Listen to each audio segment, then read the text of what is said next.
we're going to jump in and we are going to cover as much as possible straight out of the gate.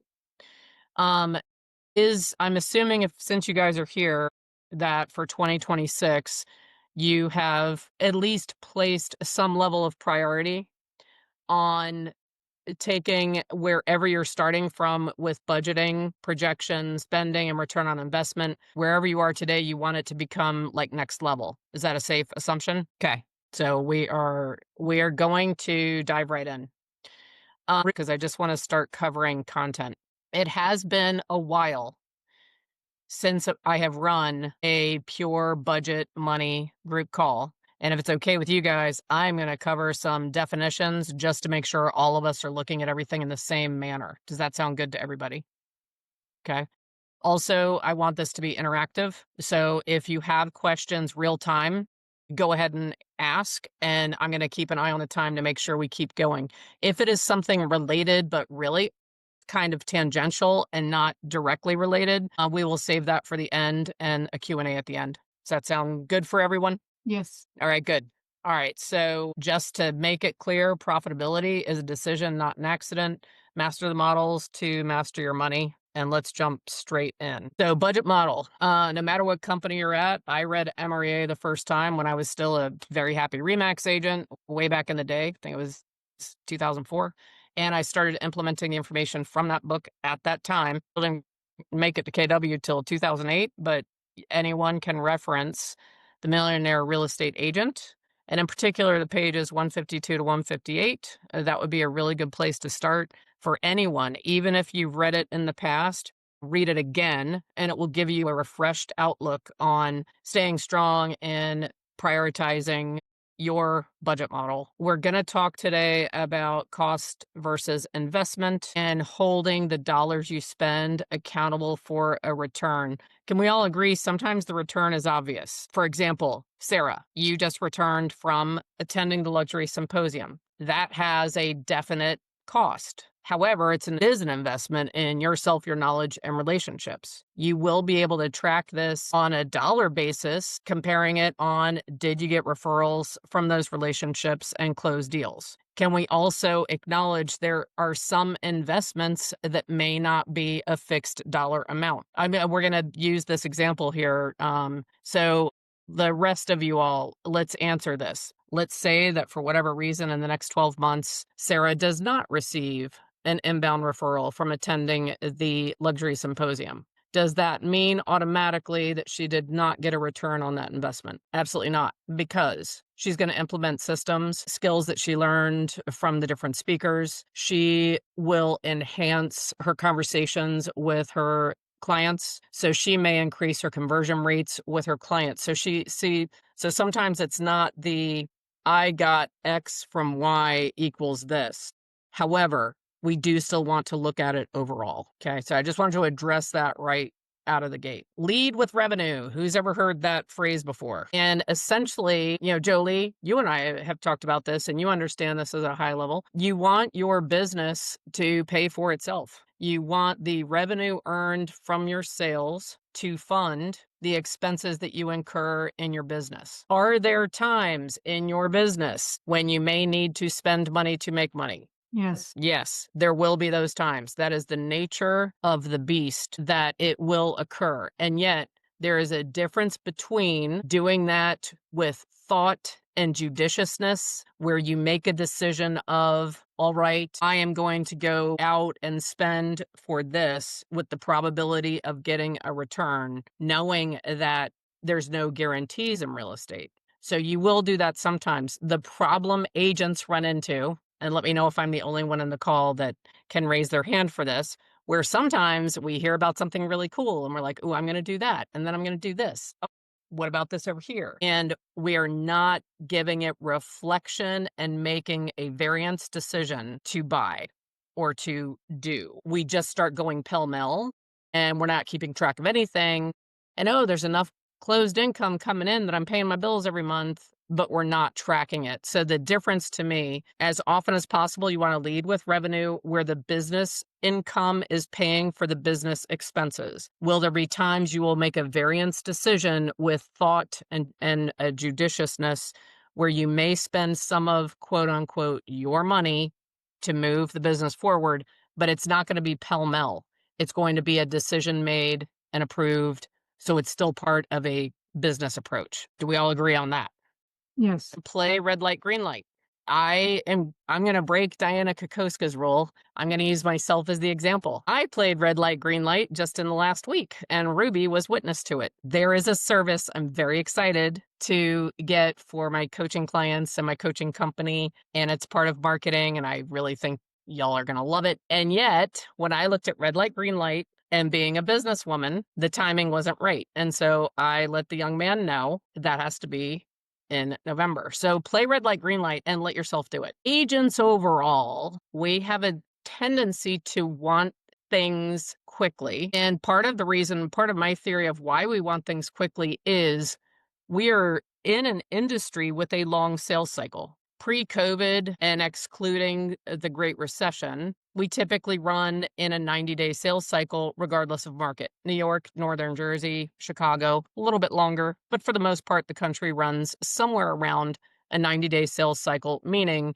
you meet someone who has an interest within, it's going to take somewhere between 60 and 90 days for them to get under contract. And that is pretty typical. So I feel like since we often have delayed gratification, we desire things right away, especially if we're excited and we think it will shorten the sales cycle. Challenge yourself this year to really think, okay, I'm leading with revenue, red light, green light. Is this opportunity going to be gone in 2 months? Would it make more sense to do it in 2 months? And just allow yourself to do that and challenge yourself to really reflect and make that decision as a business owner and not in the excitement of the shiny object that you desire. Next one is to actually stick to your budget, which assumes that you also have created a budget, and challenge yourself this coming year to stick to it. A great example I will give you all. You had a budget for events. Let's say that you set up a budget of 12 grand for events throughout the year, and you have sponsorship from your favorite lender, and including that sponsorship, it's, you feel like you have it covered where your company's paying 6,000, vendor's paying 6,000, and you've already planned all the events. And then it's November and you get a call from your local hockey team stadium.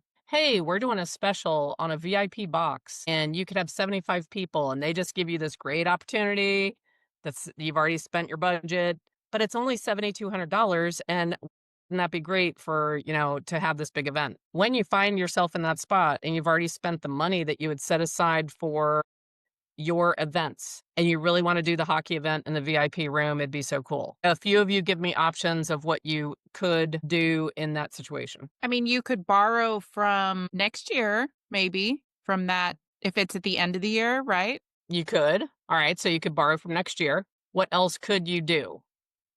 It's a great, great option, Cindy. What else But could you do? there's two things I think of. One, I'm guilty of doing this, so thank you. I needed to hear that. First off, you can say no because you should. You should say no. Yeah. I, Yeah. I don't say no, and I'm guilty of that. Shame on me. Or the second option is like find another sponsor that could do it for you completely, not you, Bingo. because you already spent your 12 grand, right? And the reason I Right. know this answer is because I'm guilty of saying I'll figure it out and I'll find the extra 7,000, and I should say no. Yes, right. So two options there. You could say no. You could say, hey, thank you so much for thinking of me, and that is something I would love to consider for next year. Please send over the information so I can factor that into my budget for 2026. However, I must say no at this time. Or you mentioned something else. You could also find a sponsor that would cover the entire amount. Now, what's the trap that I think you may have been alluding to? And again, it's part of our charm. I do think if they did DNA tests on like deceased realtors over a 20-year span, we all have like some common DNA because things like this are so frequent. Oftentimes we'll be like, I've got to do that hockey event. This is so awesome. I'll find sponsors to cover the difference. And what do we forget to do, right? We forget to find the sponsors. Or we do this. Hi, favorite lender that didn't get a chance to sponsor anything this year. Would you like to sponsor the hockey event? I can't do it. I spent my budget. We ask one person, they say no. And then we're like, oh, well, I guess I'm paying for it. Right. So my challenge here, can you hold yourself to that next level of accountability with this in a couple of ways? Actually decide how much money you want to spend on events next year, and then see what happens and then honor and follow it. So we came up with options there. You could borrow from next year. Who else has worked with budgets extensively enough? There's another option we didn't say yet, which is actually a good one. You have a full budget for your company. What else could you do if you really want to do the hockey event? I feel like I need Jeopardy music. Okay. No one's been on the PTA. What do you do when you want to throw a big party for the teachers, but that line item is already spent? You host a baked sale. Yes, I want all of you doing bake sales. You would reallocate the money from another category where you didn't spend as much as you thought you would. That's like my answer. Borrow it from somewhere, right? Well, you said borrow from next year. Oh. Next year's events. Yeah. It was very similar, but I just want to make, and the reason I'm staying right here is a lot of agents don't think these things through at this level. My challenge to you all is like really start to embrace you're the owner and CEO of a multi-million-dollar sales corporation, whether you're doing it yourself or even if you're on someone else's team, you're still running your own business and your own income. Not that you have the same expenses, but start treating it in this manner. So start adding in this structure, start adding in this decision-making process. Because, and by the way, anytime I talk about a typical agent, I am including myself as I could be the picture in the dictionary. We get excited. We're running around taking care of current clients and deals. We tend to overload ourselves. Some of us say yes to too many things. Some of us say no to too many things, but we're all out there doing stuff. And we tend to shortchange this conversation, this way of looking at things, and this process. So just challenge yourself that you're going to act as your own CFO for a year, and you're going to actually look at it. And if you want to do the hockey event and you realized, you know what, I thought I was going to need a new laptop and I thought I was going to need a new office chair and a new cell phone, and they're all still great. I'm going to take the $4,000 from that budget line, add it to events. We'll have a bigger event line next year, and I'll get $4,000 from my vendor, right? So just start thinking about it less in the moment of opportunity and more as an overall flow of an actual business that you're running as a CEO. Does that make sense? Okay. Profit and loss. We're going to talk about that a little bit more, but what could happen for you this year if every month you legit looked at a profit and loss statement and you set a meeting with yourself and you actually looked at it, analyzed it, tweaked things.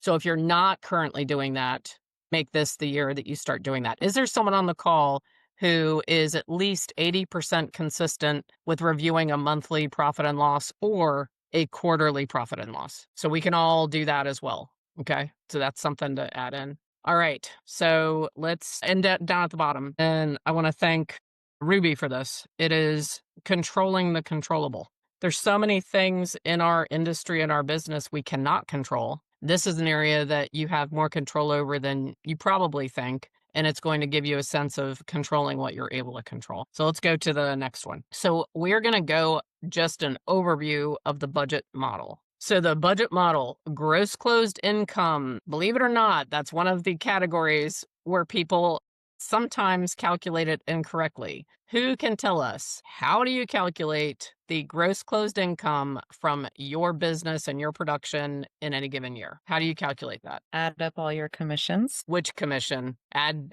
slightly more And detail. referrals. Your GCI. So there's a super common mistake agents make here.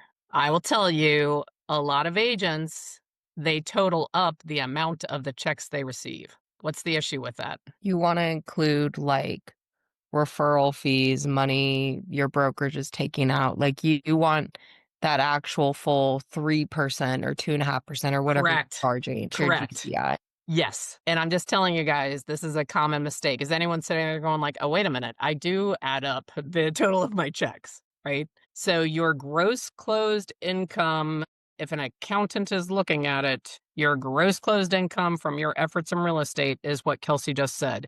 It is the full amount of whatever Keller Williams Realty or Remax or whomever's in here, whatever your broker is, it's the full amount of that check that went to your broker from the sale. Without the split, basically. Correct. So it's amazing And don't feel bad if you're doing it. We all fall into it. But it's amazing how many agents operate always thinking about their adjusted gross, which is the check they receive. And then what happens is when you're looking at your adjusted gross and not your gross, and then you decide, yep, this is the year I'm really going to try to follow the MREA budget of accounts, all of your numbers are wrong, because you're doing calculations of what percentage of your budget should be attributed to the different categories, and you're operating off of a false number. So that could lead to, has anyone been in a spot where they actually realized they were underspending in a particular category and it may have actually been hurting them? Or you think you're overspending in a certain category, but you're not. Just the number that's in there is wrong, but you start criticizing yourself for cutting things out, thinking that you're overspending, and you're really not. If you did it on your full gross closed income, the number would be a different number.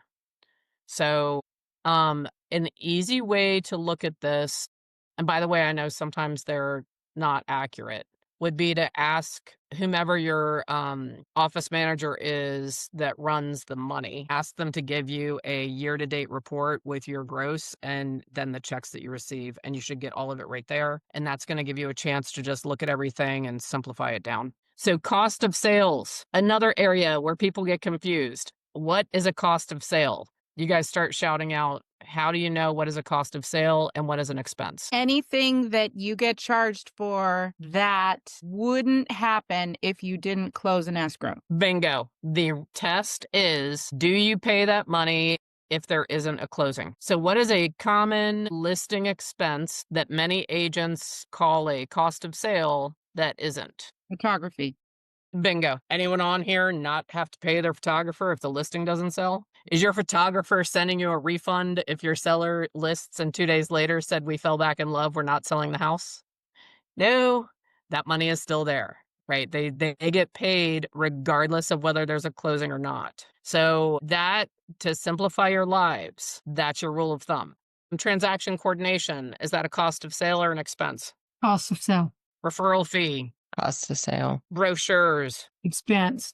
Perfect. So you've got your perfect little test now for what's an expense and what's cost of sale. Day of closing, the sellers accidentally took the washer and dryer. In the contract, it said it was staying. It's a $2.4 million house, and these people that can afford to sell that and buy that are in a standoff over a washer and dryer. This is a real example I'm giving you guys from this year. You and the co-op agent decide you've had enough doing a seller or buyer concession. Is that a cost of sale or is that an expense? Cost of sale. It's cost of sale. Those of you that are looking to maximize your return, you need to make sure you document concessions to clients in a very particular way, because you will increase the ability that you're able to write off some of those seller concessions. It's another reason why you want to operate from your true gross and then the cost of sale, so that you have the itemization and the records so that you will get the full tax benefit from any concession you do make. Yeah, that one cracked me up. That was a fun event from a client in Idaho. And you would have thought, I was like, is this washer and dryer clad in gold? Why was it such a big deal? But I know you all can relate, and something has happened similar in one of your transactions. So now let's just look at this. And I wanted to get us all thinking really big. So what if you sold 1,000 homes with an average sales price of $300,000? And I went ahead and put in here, you would have an approximate gross of $8.25 million. You would have an approximate cost of sale based on big data of somewhere around $2.4 million. Your expenses would be also somewhere around $2.4 million. And by the way, I coach a lot of people that love the power of a dollar. So I actually have a lot of clients who have cut their expenses while still increasing their business, and they have their expenses down to 25% instead of 30%, and they have their cost of sale also some down below 25%. So just know that we're talking kind of a very average scenario here. You could definitely do things to still have a strong business and bring those down. We look at this and you've got the 9 categories. So going through them quickly: salaries, lead generation, occupancy, technology, phones, supplies, education, equipment, and insurances. What is a category that is not listed on the budget model? It starts with an and it ends with us. Miscellaneous. Does anyone see? Is there a miscellaneous category here? No. No, don't do it. We're not going to go in detail. One of the reasons that previous class I taught was much longer is I went into the details of, well, where do I put my phone? And we got into the nitty gritty of how do you clarify where each thing goes. I do have that. Ruby, remind me. I have the notes on how do you decide where things go. I will tell you that a real easy rule of thumb for technology: if you plug it in, it's probably technology. If you have to charge it on a base, it's probably technology. If it sits on a shelf, it's not. Right? So if there's no battery, if there's no power cord, if there's no charging of anything, it's probably not technology. So just play with these categories, but just know there is not a miscellaneous. Does anyone want to test it? Is someone sitting there saying, I really have a miscellaneous category? What is something that you think would be miscellaneous? Where would your subscriptions go? Like your Dropbox and your all those things. Where are those? So typically speaking, people will put some of the technology in lead generation. Let's say that you have Vulcan 7 and you predominantly use that for lead generation, then you could put that in your lead generation category.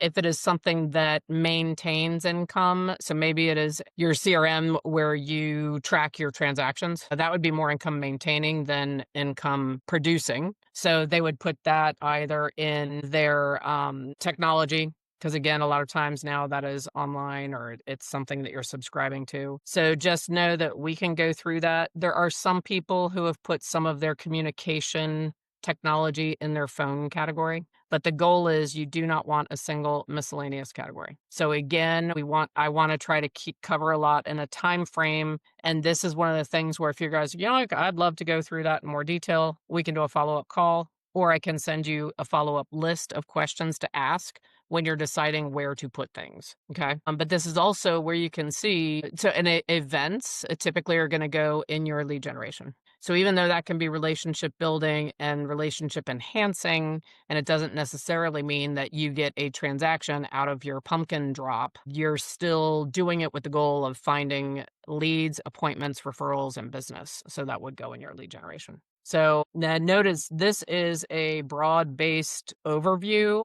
Obviously, under lead generation, you can have segments of events, pop buys, the VIP program, home anniversary. So you can have segments of what you're going to spend in those different areas. We're just looking at the total right now. One other question I get asked a lot is, if you are operating as a business and you are paying yourself a salary, is that included in line number 1? Anyone want to take a stab at that? Yes. No.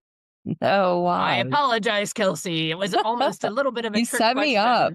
I did. And actually, I don't even like trick questions. So I am actually sorry. I don't like doing that. No. So you don't include the salary that you pay to yourself as CEO, owner, and rainmaker until you are within 2 years of replacing yourself. Some people say you don't include your salary in that line until you're at level 6 or 7. Some start to do it at level 5 because that's where a lot of times when you hit level 5 and you still want to grow, that's when you start thinking you're going to get a true listing specialist, that's going to be working on listings. So you don't include the salary you pay yourself as what we would call an above the line expense, meaning it's in this category until you plan on replacing yourself. Okay.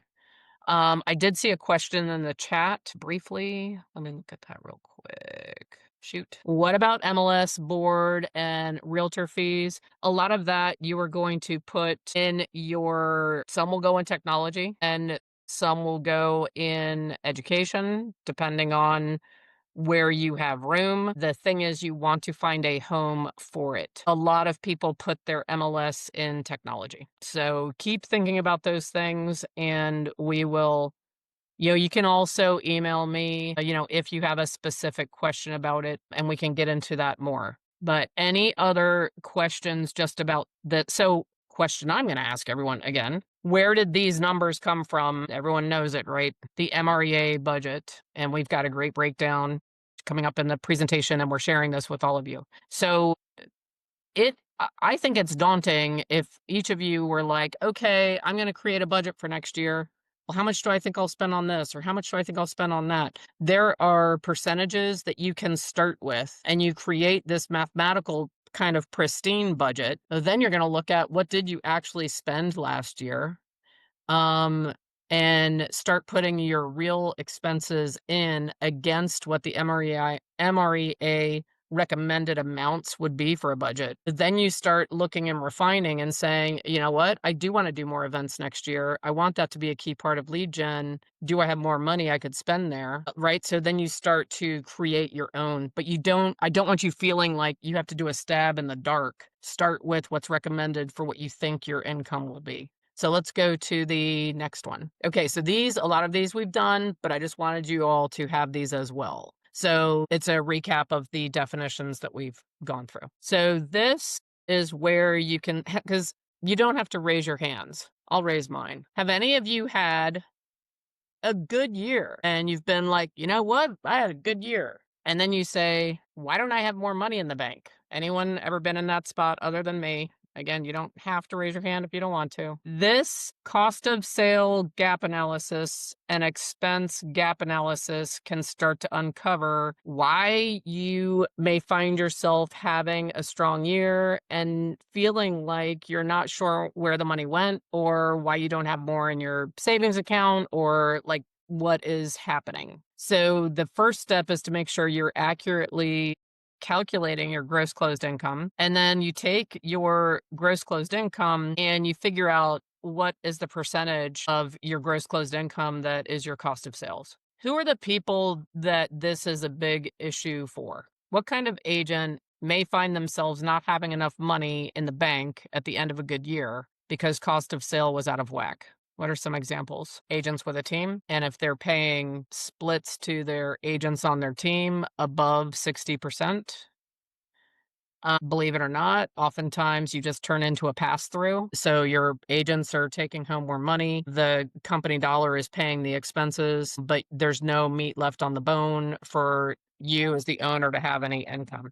Jolie? This is a good thing that I wanted to point out for people maybe that are just starting is you focus so much on being a good student and learning everything and trying to do it the right way, but you don't focus on the income producing activities that actually bring in revenue and increase your production and help you make a living. And Right. that's what happened to me my first year. Right, right. And it still gave you a strong foundation. And there are other choices that could have been made too. Yeah. So at least you're in strong action on that now. So agents with a team and the splits are not where they need to be to fiscally make sense. Who else could run into an out of whack cost of sale? It rhymes with people pleasers.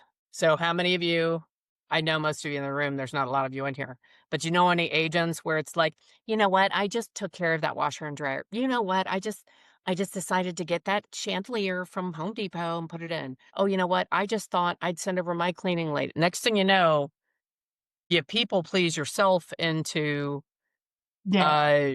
and by the way, that is not even a legitimate, most of the time, cost of sale, because if the deal closing was not contingent upon it, you may not have that tax benefit, as we discussed. But there are agents that are like, I just bought a bunch of plants, and then I sent over flowers, and then I got the upgraded package on the photography, and then so agents who have a tendency to want to people please or over deliver and over promise with their clients, you can all of a sudden find yourself, and then and I just had to get them that custom gift. The closing gifts getting out of control because they're VIPs, but everyone's a VIP. All right, so you guys get what I mean. Again, I have an idea of this group. I don't think a lot of you fall into that, but I just wanted to illustrate that is something else to keep an eye out for, even if it's not ruining your cost of sale.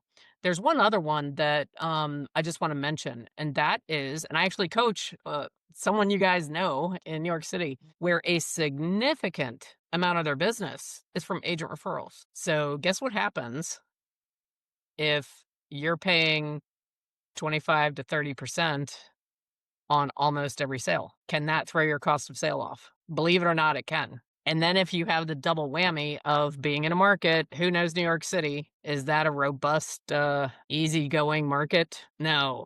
So if there's any downward pressure on income, plus you're paying all the referral fees, you would be surprised how often it gets to where it's a squeeze on profitability.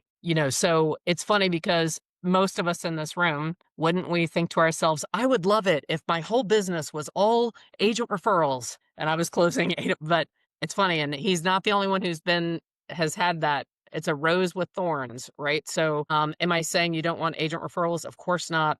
Anyone who knows me, I want you all talking to each other and cultivating business and activating your RAS. So all of a sudden, Kelsey next week has a referral for Silicon Valley, right? So I want agent referrals, but just know that's another agent and business model that can have out of whack cost of sales. So you take your projected cost of sale, you divide that by your gross closed income. That's going to tell you what your percentage is. If you look at a lot of budget models, the recommendation is no more than 30%. So do that number, do that math, and see if your cost of sale is above 30%. Okay, if it is, figure out how to massage that down. If it's not, kudos. And I would challenge you, if you don't have a team or you are not, your number one source of business is not referral business, see if you can get it down to 25. And then if you're already good at that, see if you can get it to 20. Just start challenging yourself and saying, like, because that is talk about controlling the controllable. That's one area where you probably have more control than you may realize. Step 3 is you're going to look at it. So as we just talked about. So let's look now at the next one, which sometimes is a little harder to control. Here's some questions you can ask yourself when you're doing your analysis. And some of these don't even apply to you. You're going to have them in your package. If you don't have it, is really designed for if you already have a team with employees and agents. Ask yourself those questions. Okay, another gap analysis on expenses. You're going to look at your total expenses from last year. You're going to see how it compares against what was your gross closed income. We're at the point in the year now where you guys have a pretty good idea of what it's going to be. Hopefully it will be a little bit higher because you still are in a market where you have time to close more, but you have an idea, right? So look at that, look at your expenses and see how close do your expenses come to what is recommended for that level of income in the Millionaire Real Estate Agent. And then look to see, where were you under budget? Where were you over budget? Is it a situation where you might have been dramatically under budget in technology this year, but it's because you kept things rolling, and next year you're going to have to replace laptop, phone, camera, whatever it might be. So just look at where you were under budget, figure out why. Look at where you were over budget, figure out why. Is it something that would be constant? Are your insurances down to such a level that you have room there that you could put that in other places like marketing or lead generation? And then just look to see, what are you projecting as income for next year, and start working on what would that budget be for next year. All of that makes sense? Okay. Red light, green light, we talked about. These are questions you can ask yourself, and the QR code is a worksheet that if you really want to get ahead of this, you can download that worksheet and work on that yourself. But these are a list of questions that you can use to challenge yourself and look to see, where could you make some changes. There is one in particular, one question that I think you all should ask in particular, and that is looking at, are your expenses, are your investments, for the most part, are you getting a $3 earned per dollar spent? And in particular with paid leads. So I've been going through this with a lot of coaching clients where, for example, let's say they're spending $12,000 a month on Zillow, and I say, are you making $36,000 a month from Zillow? If that answer is no, what should they be reevaluating? Whether or not they stay with Zillow. Notice I said reevaluating. I did not say run and cancel it all tomorrow and pay nothing. That's a thing I'd want to convey. None of us need to be rash. We move through the day with ease and elegance in our lives, including our financial lives. So when you notice that something you've been doing, especially if it's something you've had for a long time, is not giving you a $3 earned per dollar spent return, it is just a time to reevaluate, reassess, reinvigorate. Set up a call with me. I don't care. Go on my calendar link, grab a call and say, you know what? I have had realtor.com for years. I feel like if I let go of it, I'm going to lose my zip code. And I do get calls from, let's just evaluate it. But it is time, I believe, now that we start this next quarter of a century, if things are underperforming and you have given it a real go, it's time to make strong decisions and not be afraid to let go of something that may have become a crutch that doesn't support your weight anymore. So I do have 2 clients in particular that are trimming considerably what they spend with Zillow and Homes.com. But it was not rash. It's not a conversation or question that came up last week. It's something we have been analyzing in depth and looking at for about 3 months. Does that make sense? So I don't want anyone getting off this call and being like, I'm slashing and dashing everything. I got rid of all my, everything that brings me leads is gone. I'm not saying to do that. Let's just make this the year. Does anyone know what I'm talking about? I've done it before. I've kept paying for a service that I no longer needed out of a sense of, well, what if it turns around? Or what if the rates drop and all of a sudden they're going to perform? And so if you find yourself doing fantastical what ifs as a reason to hang on to something, please let's discuss it. And when I say that, I know some of you on here are not currently in coaching, and I am opening that up to anyone. If anyone wants to grab a time on my calendar just to like, hey, I don't think I want this anymore, but I've done it this long and here's my concerns. We can discuss it just so you have a sounding board on that. Okay. But just start in your mindset, start thinking about, this New Year's Day is actually a pretty cool New Year's Day. It is the first day of the next 25 years. How many of you remember right? And all the, oh no, the banks are going to explode at midnight, 12:01, the world's going to end. It's sort of like a mini version of that. We are finishing that first full 25 years and we're starting a fresh 25 years. And I feel like it is a great time to reassess, release, and just, move forward in a powerful way. Don't feel beholden to something that helped you with your business in the past that's not doing that now. Okay. All right. So you're going to have those questions and you have the worksheet. Let's go. What is next? So here's where we're giving you some of the percentages. And just to go through, these percentages change depending on how big your business is. And typically speaking, the size of the gross closed income of your business is going to change when you go from being a solo agent to solo with staff, and then maybe solo with staff plus some agents. So the percentages are not the same across the board. I wanted all of you to think big, and the first example we're giving is a company that has a gross closed income of $2.5 million. So if you see in that middle column, these would be the starting point percentages that you would use to create a budget if you felt next year you would have gross closed income of $2.5 million. So I just wanted you all to see, and it doesn't have a full breakdown, but see how under the different categories, sometimes there's some separate items that are broken out there. So this just gives you that starting point. So let's go to the next one. Who thinks that looks good? Who'd be pretty excited with that? Who already ran the numbers with your average sales price to see how many units that would be? Anyone? All right.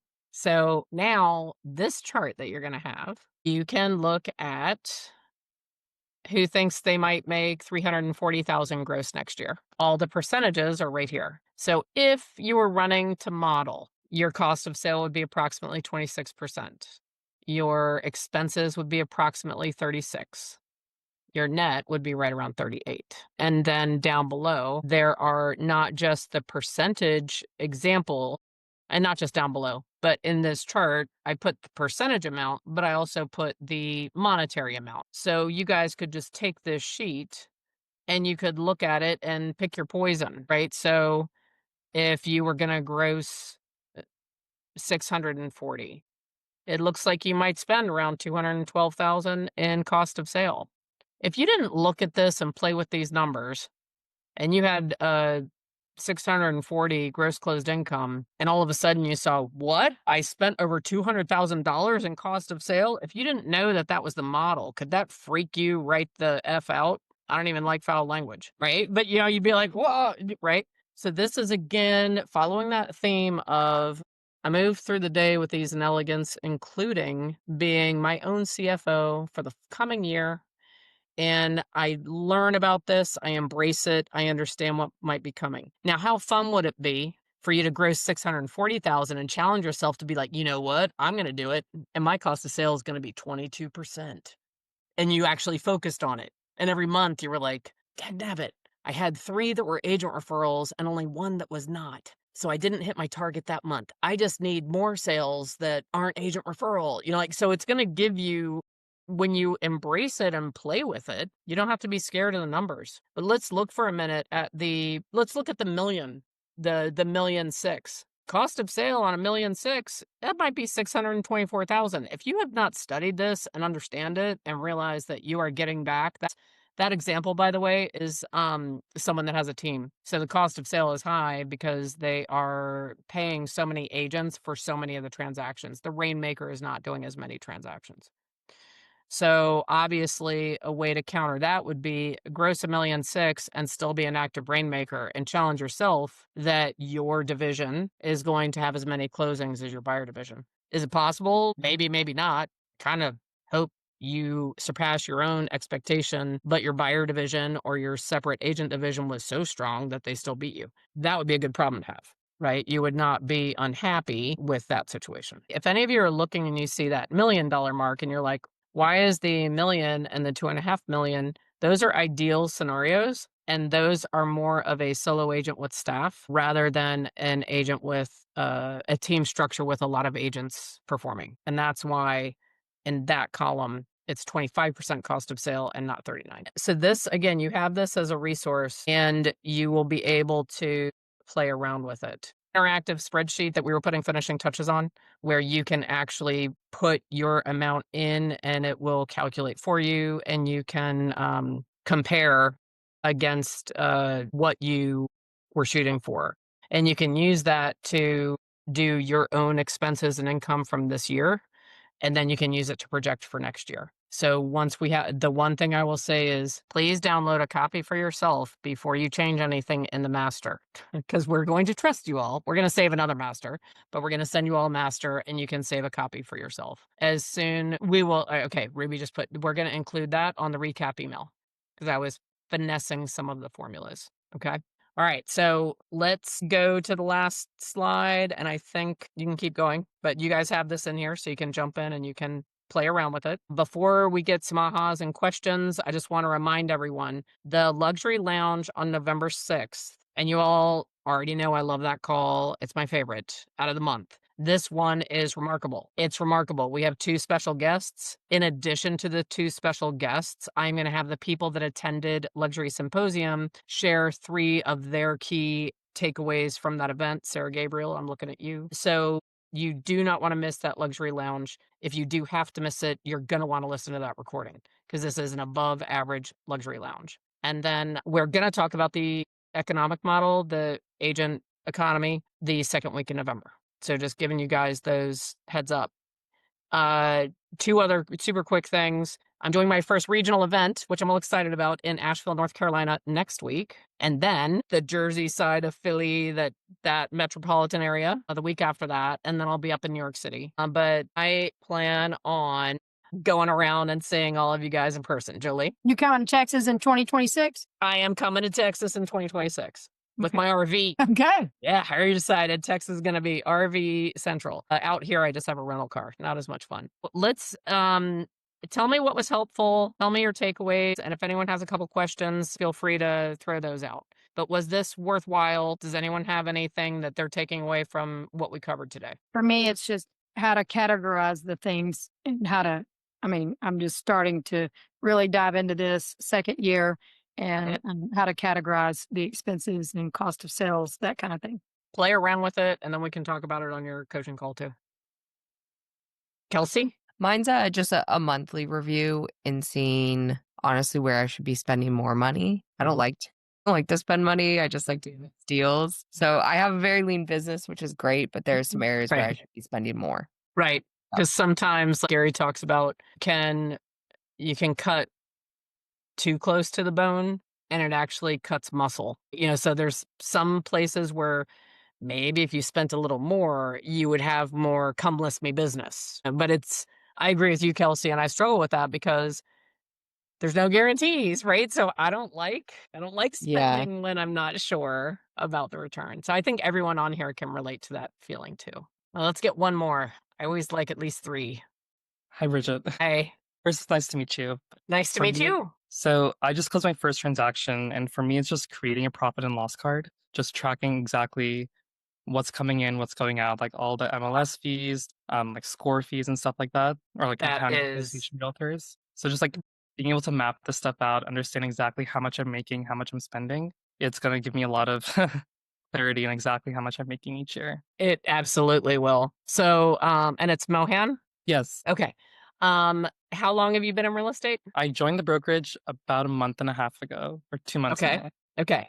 So everyone else on this call, including you, Cindy, that has been in real estate longer than a month and a half, can you tell him, please do that? You will be so glad you did that if you do it right from the beginning, correct? Yes. Reinforce for him that that is an amazing way to start your business. And if you do that in a place where you won't lose it, like going old school, if you went old school and just grabbed a planner and you kept all of that in that and kept that book, and then 10 years from now, you've got 10 books with a breakdown of all the expenses for each closing. Who would love that right now? Every single other agent on this screen that has been in it, long. So definitely do that. Since he's here and he was willing to speak, what if we round robin him with a few other things to do right straight out of the gate? I would love that.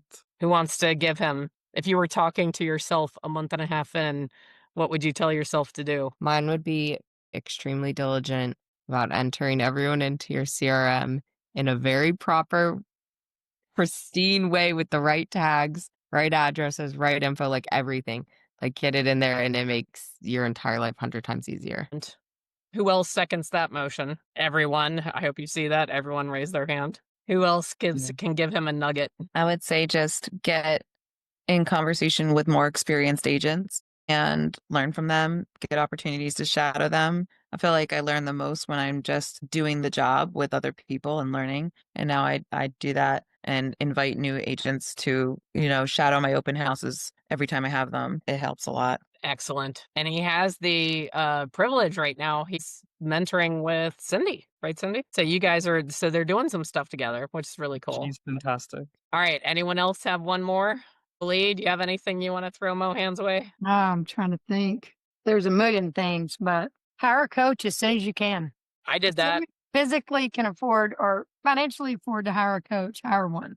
I hired my first real estate coach when I had my license 2 months and have not ever been without. I have my 2-hour long meeting with my coach tomorrow for like the end of year, like planning and all of that, because we don't usually do that long one. But I agree with you on that too. I'll throw in one thing. You have to talk to more people than you think you do. And if you just know that straight out of the gate, your entire career is going to be more profitable, more units, and you're going to survive the 18-month churn rate that our industry has. So talk to people every day with an intention of creating a relationship, finding a need, getting a referral, or setting an appointment. And doing that from a place of curiosity and a genuine desire to impact people in the way that we do as agents, which is huge. Well, this was fun. Look at us being all heartfelt. I am so, so appreciative of all of you, especially you, Bridget. Thank you for the amazing class today. Well, I took good. a lot I'm of- glad you could be here. All right. Are we done? Anyone have any final thoughts or final quick questions? Who figured out how many homes you'd have to sell to gross 2.5 million? Just for kicks, run the number.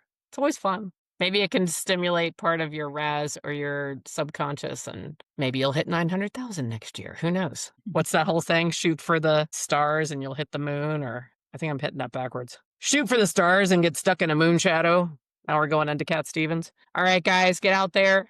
I hope this was helpful. I do have more detailed information. If you need more, let me know. And hopefully I will see you all at Luxury Lounge.